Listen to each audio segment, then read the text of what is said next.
And now joining me here in a Big Ten Network chat, Chase Audige from Northwestern, fresh off a unbelievable road win at Indiana.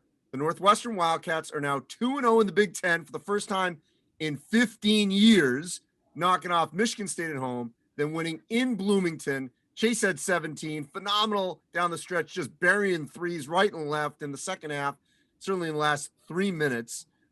Chase, how do you explain the way you guys were able to finish off the Hoosiers in Bloomington?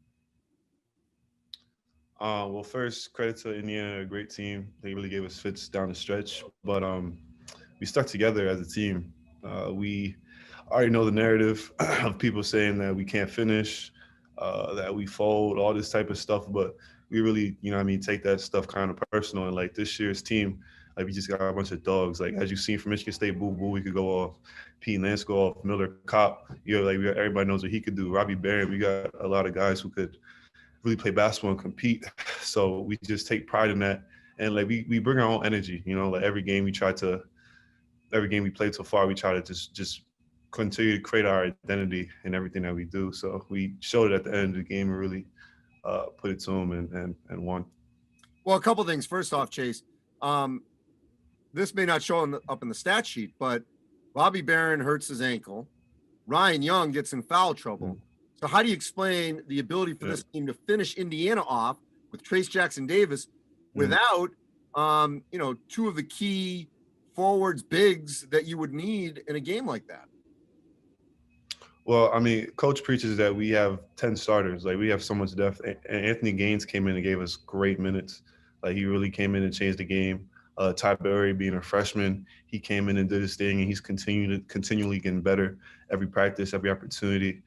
And, we just have a bunch of guys, even our walk-ons, like they prepared us all week. So even when those guys went out, we still guarded their actions. We still knew what we wanted to do on offense. So like I said before, it's just a team thing, and we just rally together. And like we like being underdogs, like, Like we trying to change that narrative. Everybody thinks about us, but we take that personally, Well, and I talked to Boo after the game against Michigan State. He had 30 in that game. And I think this was a great example of whoever has the hot hand.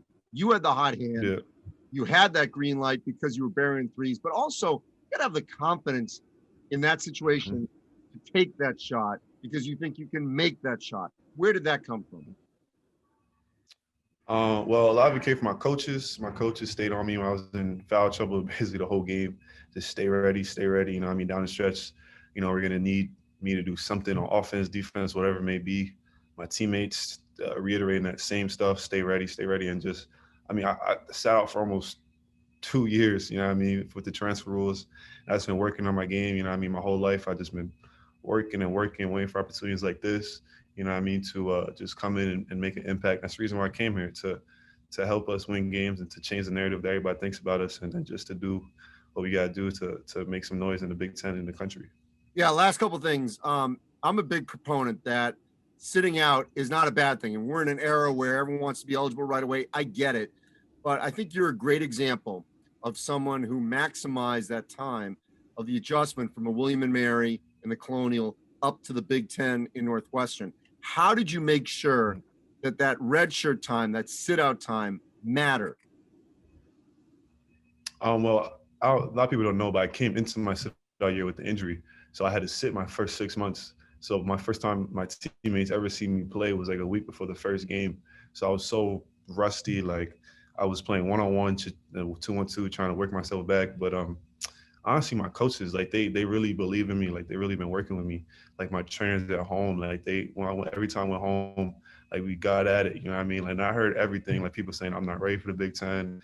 I'm this, I'm that. But I just have my own self-confidence. Like my mother preaches to me every day. Like if you don't believe in yourself, who will? So just taking that and everything that I do, not just basketball, but yeah, if that answers your question.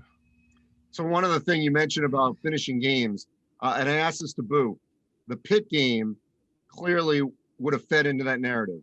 That game was for you guys to win. You let it slip away, and that's what had happened in the past. How did you guys make sure that loss didn't become another loss and another loss because of the way, things have happened in the past there? Yeah. We really, really used that game as an example. Like we saw everything people were saying, talking about the old Northwestern, can't finish. You know what I mean? I just want to give a quick shout out to Boo because at the end of that game, you know what I mean, he played a good game. He kept us in the game, but obviously some mistakes were made, and, you know, a lot of blame fell on him not deservingly. But he came back the next game or 2 games later against Michigan State and showed everybody I was talking whatever they were saying that, you know what I mean, he's like that. So we, like, the next day we watched that whole game. We talked about it as a team, and team with coaches and without coaches. And we really just wanted to, like I said, just change that narrative. We just used that as motivation, to be honest.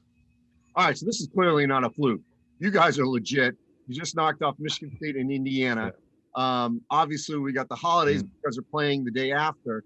What's the mood right now with this group about legitimately challenging for the top of the Big Ten? We hungry. We're not satisfied at all. Even after Michigan State, like, there were, I forgot what, like 4 or 5 in the country at the time into that game thinking we're gonna win. We came into this game thinking that we're gonna win. We're a hungry group.